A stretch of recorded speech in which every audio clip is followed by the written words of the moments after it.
آج کل ہوا کہ بھائی وظائف بتائے جاتے ہیں کہ اگر آپ نے ویزا لگوانا ہے تو یہ وظائف رزق میں کشادگی کو مسائل ہے. آپ کے خیال میں ان کا اثر نہیں ہوتا؟ نہیں، میں تو یہی جاننا چاہ رہا ہوں آپ سے کہ ان کا اچھا کیا پر بھائی ہمارے معاشرے میں نا کچھ بہت غلط و لام ہے.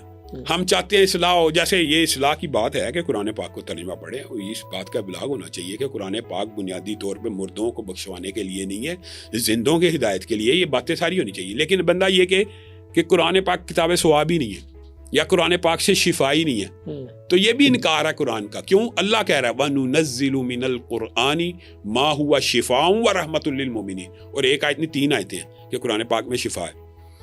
آپ مجھے بتائیں، شہد میں شفا کا بھی رسول اللہ نے کہا ہے نا، زمزم میں شفا کا بھی کہا ہے، کلونجی میں شفا کا بھی کہا ہے.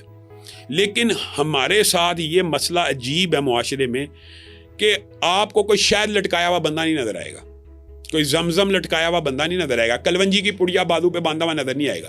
قرآن ہی ایسا مظلوم ہے کہ اس کو لٹکایا جائے گا تب بھی شفا. قرآن کے اندر بھی شفا ہے لیکن پڑھنے سے ملنی ہے. زمزم میں شفا پینے سے ملنی ہے کہ لٹکانے سے؟ پینے سے ملنی ہے نا. تو شہد بھی پینے سے ملنی ہے، تو قرآن پاک بھی پڑھنے سے مل جانی ہے، کیونکہ اللہ کہہ رہا ہے شفا ہے اور الفاظ کی تاثیر ہوتی ہے. لفظ میں ابھی آپ کو کچھ ایسے الفاظ کہہ سکتا ہوں، بلکہ اگر آپ یہ میڈیکل کے اوپر جائیں نا تو وہ کہتے ہیں کہ بچے جن کے اندر کانفیڈنس نہیں نہ ہوتا، یا جو تھوڑے سے آٹزم کی بیماری ہوتی ہے یا دیگر بیماریاں ہوتی ہیں نا، ان کو ایک تھراپی کی جاتی ہے. او یار تم بہت اچھے ہو، صرف یہ لفظ کہا جاتا ہے تم بڑے اسمارٹ ہو، تم بڑے جینیس ہو. یہ صرف تھراپی کرتے ہیں تو اس سے اس کا کانفیڈنس بڑھ جاتا ہے. یہ الفاظ کے اثرات ہوتے ہیں. تو جو اللہ کا کلام ہے یا رسول اللہ صلی اللہ علیہ وسلم نے جو عطیہ کیا اس سے نہیں بڑھے گا.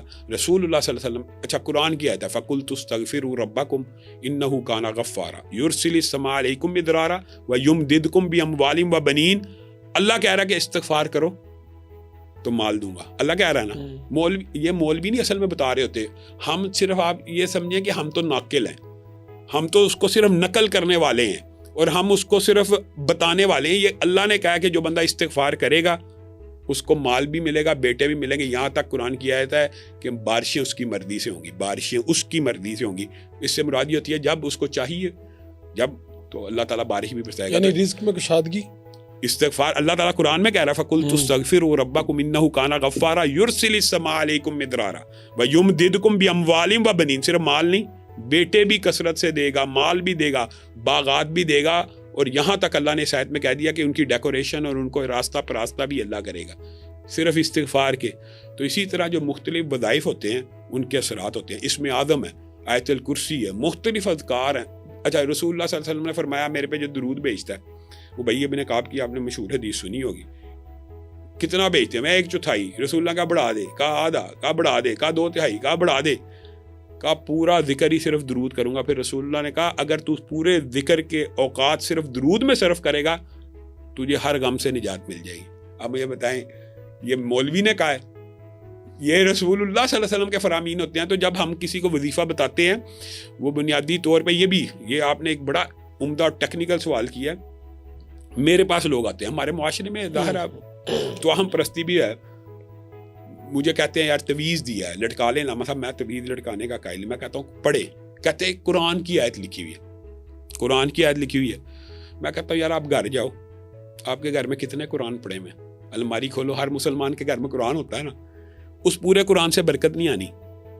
پیر نے ایک آیت لکھ دی ہے سرانے کے نیچے رکھنا، برکت آ جانی ہے. یہ کیسا عقیدہ ہے؟ تو بنیادی طور پہ جب میں بھی وظیفہ بتا رہا ہوں تو وہ میرا وظیفہ نہیں ہے، وہ اللہ رب العزت نے جو الفاظ بتائے ہیں یا رسول اللہ نے جو الفاظ بتائے ہیں وہ پڑھیں گے تو اس سے شفا بھی ملے گی، رزق حلال بھی ملے گا. اور یہ مسلمانوں کا اجماعی عقیدہ، اور یہ آپ آزما کے دیکھ لیں. مثلا میں نے مختلف جو اذکار بتائے ہیں، آپ کبھی ان کی ویڈیوز کے نیچے کمنٹ دیکھیں کہ میں نے یہ ذکر کیا، میرا یہ کام ہو گیا. ایک نہیں ہے، 2 نہیں ہے، سینکڑوں ہزاروں لوگ آپ کے پاس آتے بھی ہیں، آگے بتاتے بھی ہیں. بہت زیادہ فیڈ بیک ہے. یوٹیوب چینل پہ دیکھ لیں، فیس بک پہ، وہاں پہ رقیہ شریعہ جو کیمپ لگتا ہے مرکز میں فی سبیل اللہ لگاتا ہوں، وہاں پہ 400-500 افراد ایک دن میں آ کے یہ فیڈ بیک ایسا دیتے ہیں. اچھا آپ یہ بتائیں کہ ایک جگر کا کینسر کا مریض، ایک کی بات نہیں، یہ تو 20 ہیں، لیکن وہ ڈاکٹر عرفان کینسر کا مریض تھا، اس کے پاس چلا گیا، 4th سٹیج پہ تھا، اور اس نے کہیں میرا وظیفہ سنا یوٹیوب کے اوپر کہ 41 مرتبہ سورۃ فاتحہ پڑھو فجر کی 2 سنتوں کے بعد. 4th سٹیج کا کینسر اس کا ریورس ہو گیا. تو ڈاکٹر صاحب نے پھر ویڈیو بنانی پڑی کہ یہ پھر ویڈیو بنائی، انہوں نے پھر ویڈیو بنائی وہ پبلک ہوئی. کہنے کا مطلب یہ اس طرح کا فیڈ بیک بھی ہوتا ہے. دیکھیں اس کا مطلب یہ نہیں ہے کہ آپ نے دنیاوی ٹریٹمنٹ نہیں کرانی. پھر لوگ پتہ کیا کہتے ہیں کہ پھر یار سورۃ فاتحہ ہی پڑھتے رہیے, کینسر اسپتال بند کر دیے. یہ بھی جہالت ہے. کیوں؟